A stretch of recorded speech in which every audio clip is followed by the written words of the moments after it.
이 시간 하나님의 말씀을 들을 때 깨닫게 하시고 깨닫는 대로 그 말씀 붙잡고 늘 순종하여 말씀이 우리의 삶의 능력이 되도록 역사해 주옵소서. 감사드리며 예수님의 이름으로 기도하옵나이다. 아멘.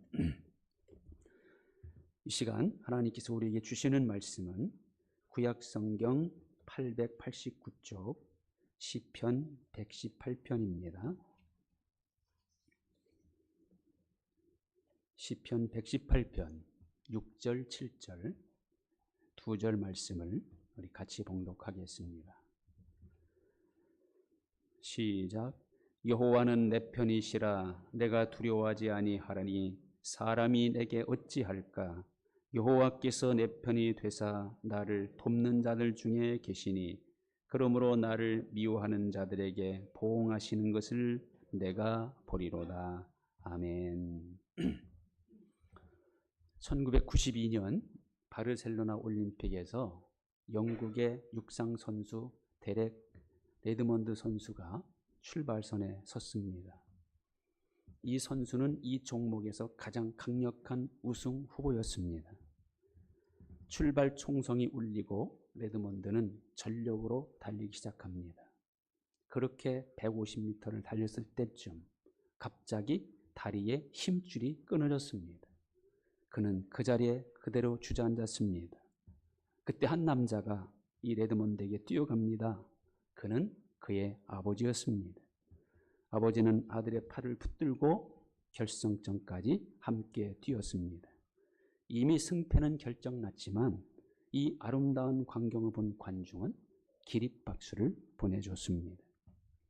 코로나의 위기, 경제적인 어려움, 불안한 상황 속에서 주저앉을 수밖에 없는 우리의 현실, 이 현실 속에서 누가 우리에게 달려옵니까? 바로 우리 아버지 되시는 하나님이 달려오십니다. 그리고 이렇게 하십니다. 너는 두려워하지 말라. 내가 너와 함께함이라. 내가 너를 굳세게 하리라. 나의 의로운 오른손으로 너를 붙들리라. 내가 어디로 가든지 네 하나님 여호와가 너와 함께하느니라. 너는 그들 앞에 떨지 말라. 네 하나님 여호와가 너와 함께하며 결코 너를 떠나지 아니하시며 버리지 아니하실 것입니다. 그리스도인이 이 세상이라는 현장에서 현실을 살아가는 일은 참 힘든 일입니다.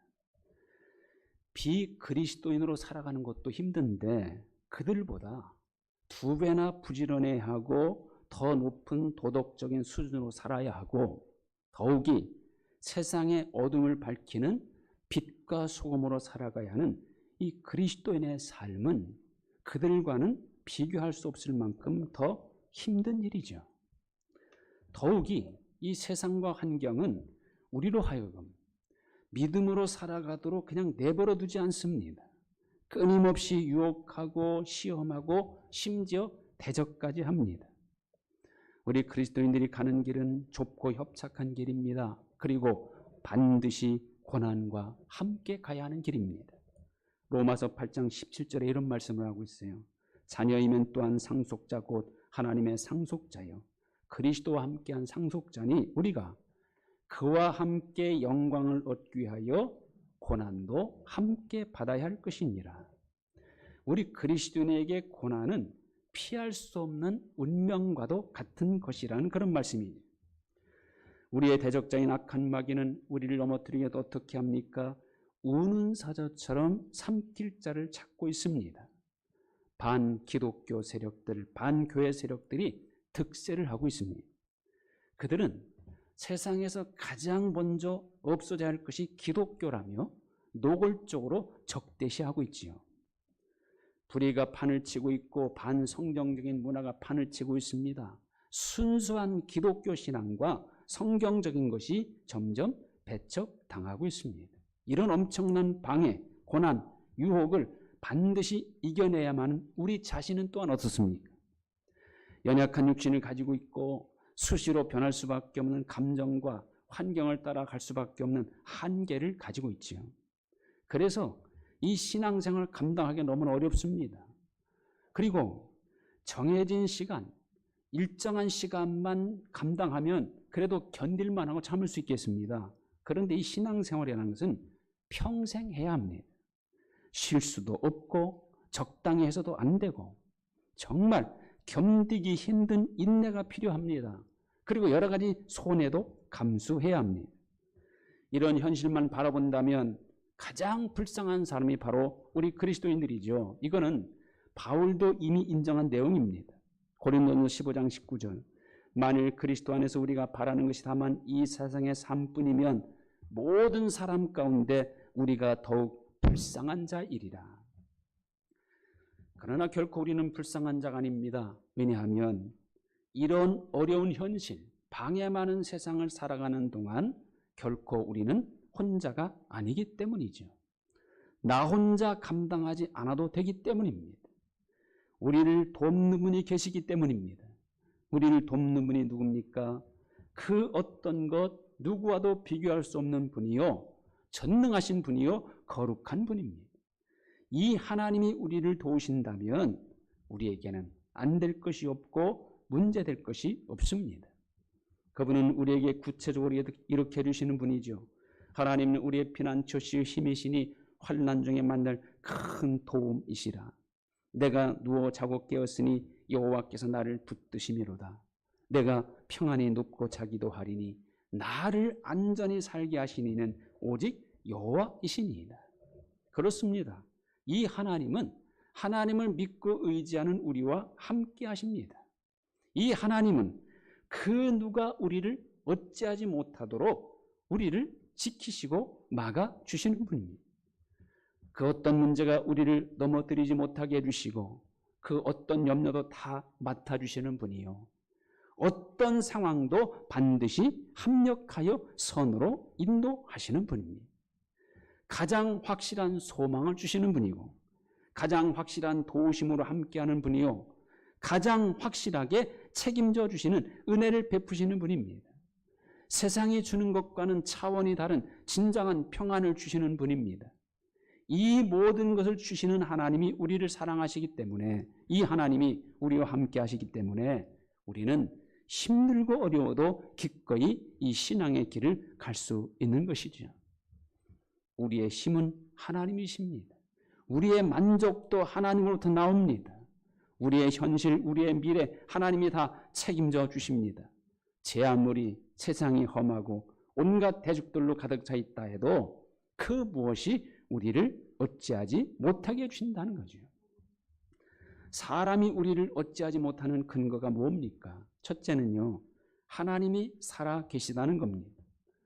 우리 하나님은 추상적인 개념이 아니에요. 실존하시는 분입니다. 실제로 역사하시는 분이요, 쉬지 않고 일하시는 분입니다. 역사를 주관하시는 분이고 모든 것의 주인이십니다. 지금도 천지 만물을 운행하고 계시고 환난도 짓고 평안도 창조하시는 분입니다. 우리를 보고 계시는 분이요, 우리의 기도를 들으시는 분입니다.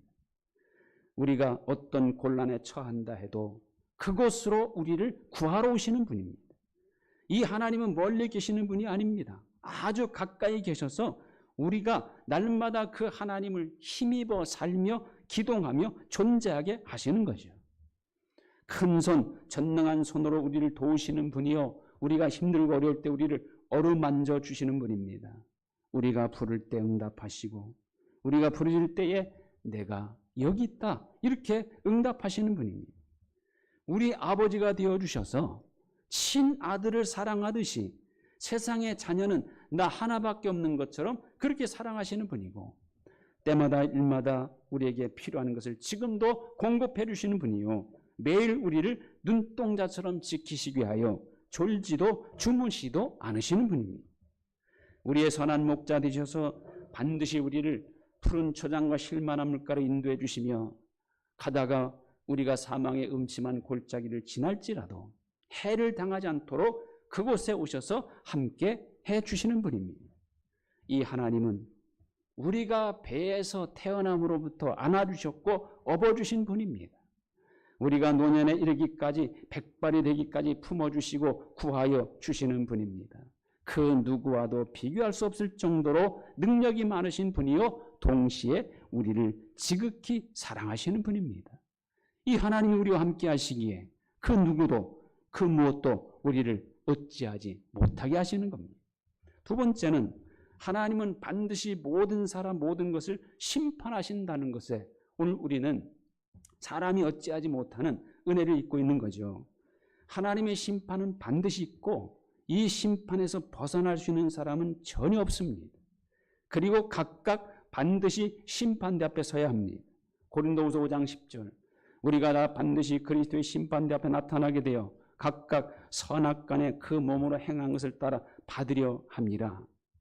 이런 심판이 있기에 심판자 되신 하나님을 믿는 우리에게는 소망이 있는 겁니다. 자, 하나님의 심판은 공의로운 심판이죠. 세상은 절대로 공의롭지 못합니다. 오히려 세상은요, 악인을 의롭다 하고 의인을 악하다고 말합니다. 그래서 이런 말이 있죠. 무전유죄여 유전무죄다. 무권유죄 또 유권무죄다. 법 앞에 모두가 평등하다고 말은 하지만 그건 말뿐이지 실제 적용하는 것을 보면 절대 평등하지 못합니다. 세상의 심판은 사람이 사람을 심판합니다. 사람은 그가 누구라도 죄인 아닌 사람이 없습니다. 같은 죄인이 죄인을 심판한다? 그 자체가 모순이죠. 물론 법적으로 죄를 짓지 않은 사람이 법적으로 죄를 지은 사람을 법에 따라 심판을 내린다고 하지만 거기에도 많은 실수가 있고 오판이 있어요. 정권에 따라 판사들의 성향에 따라 법에 대한 해석과 적용이 서로 상반된 심판을 내리기도 합니다. 그러므로 절대 온전할 수가 없잖아요. 그러나 우리 하나님의 심판은 정확합니다. 각각 그 행한 대로 심은 대로 거두게 하시기에 누구도 핑계댈 수 없고 변명할 수가 없습니다. 왜곡이 통하지 않고 위선과 가증은 오히려 더 큰 심판을 받게 됩니다. 하나님의 심판은 정확하고 공평하고 공정합니다. 그러므로 하나님의 심판 앞에서는 절대 억울한 일 당하는 사람이 있을 수 없습니다. 머리털까지 세심받으시는 하나님이시기에 하나님의 심판 앞에서는 어떤 이의를 제기할 수 없습니다. 여기에 우리는 소망이 있습니다.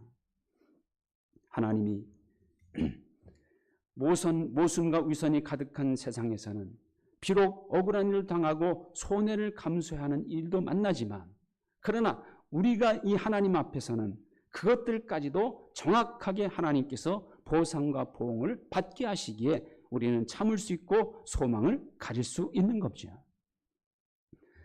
우리는 이런 하나님의 심판을 염두에 두고 세상을 살아가야 합니다. 오늘의 내 삶, 오늘의 내 신앙의 모습이 하나님의 심판 기준임을 잊지 말아야 합니다.